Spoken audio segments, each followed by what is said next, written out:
Selamat datang kembali ke channel kami, channel Anas Kecoh. Dan kepada mereka yang baru pertama kali memasuki channel kami, jangan lupa untuk subscribe channel kami. Kali ini kami memberi info mengenai seorang pelakon pelawak, iaitu pelakon legenda Melayu Hamid Gurkah ataupun lebih dikenali sebagai Pak Hamid. Ikuti kisah beliau. Di sebalik senyuman dan tawa beliau ada 1001 makna dan juga kesedihan beliau. Jangan ke mana-mana, teruskan bersama kami dan ikuti kisah-kisah Hamid Gurkah.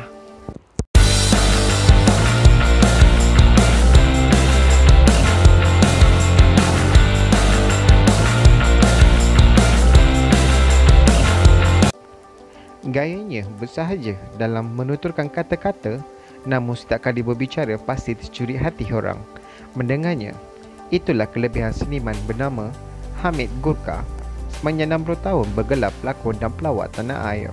Sebut saja nama Hamid Gurkah, boleh dikatakan hampir semua rakyat Malaysia yang meminati drama dalam filem sekitar tahun 1980-an dan 1990-an mengenali lelaki ini. Di sebalik perwatakannya yang lucu, siapa sangka Hamid Gurkah atau nama sebenarnya Abdul Hamid Abdul Rahman pernah menjadi anggota tentera suatu ketika dahulu. Menelusuri sejenak pengalamannya sebagai anggota tentera, katanya beliau menyertai pasukan tentera sekitar tahun 1950-an.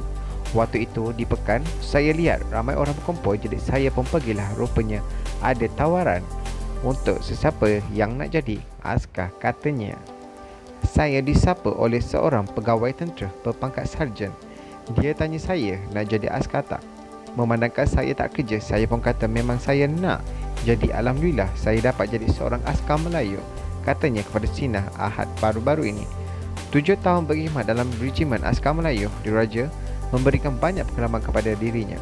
Sebenarnya nama saya orang panggil Hamid saja. Masa saya masuk askar, ada satu kejadian yang menyebabkan perkataan Gurkah lekat pada nama saya sampai ke hari ini. Ceritanya lagi, masa saya berkawal dekat Padang Square, Port Dickson, ada jurulatih, mungkin dia tak tahu nama saya. Dia panggil saya Gurkah. Jadi Gurkah itu dah lekat pada nama saya sampai orang panggil saya Hamid Gurkah, katanya.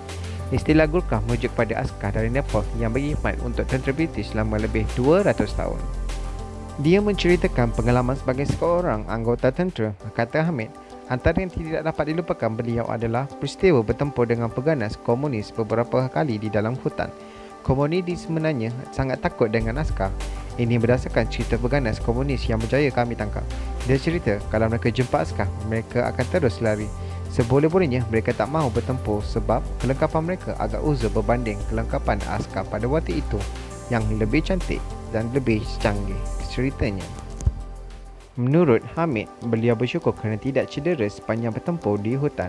Masa dalam hutan jangan ceritalah naik bukit turun bukit, tapi satu perkara yang saya masih ingat, dalam hutan ini kalau waktu malam agak terang, bukan cerah seperti siang, tapi kita masih boleh berjalan dalam hutan pada waktu malam.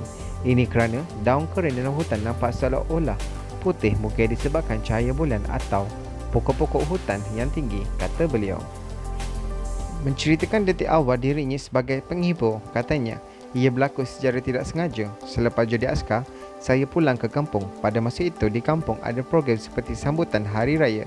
Jadi saya bersama rakan sertai program itu. Kami buat aksi lawak. Tak sangka ramai yang terhibur. Itulah permulaan bagaimana saya bergelar pelawak, kenang beliau.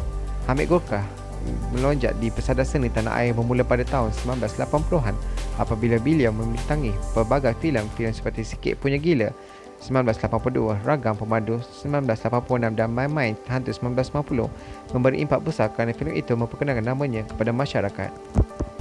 Pada usia 87 tahun kini, Hamid lebih banyak mengeluarkan masa di rumah bermain bersama cucu-cucunya. Menurutnya, beliau lebih senang berada di rumah bersama anak dan cucu. Kalau ada tawaran berlakon pun suka saya nak terima. Saya lebih suka duduk di rumah main dengan cucu-cucu, katanya yang tinggal di Kelang, Selangor. Biarpun Hamid Gurkah merupakan satu nama besar dalam industri seni tanah air, namun beliau tetap memegang prinsip sentiasa merendah diri dan tidak berlagak sombong. Ujarnya, apa yang penting adalah sikap menghormati mereka yang lebih tua. Pesannya, hidup ini satu saja. Jangan sombong dengan orang. Sapalah walaupun sekadar memberi salam. Tegurlah. Kemana pun kita pergi, jangan sombong dengan orang, terutama mereka yang lebih tua daripada kita. Jangan sombong, jangan hidung tinggi, katanya yang mengakhiri bicara bersama kami. Sekiranya informasi ini amat berguna buat anda, jangan lupa untuk subscribe channel kami dan juga share di media sosial anda supaya mereka tahu apa yang anda tahu. Terima kasih.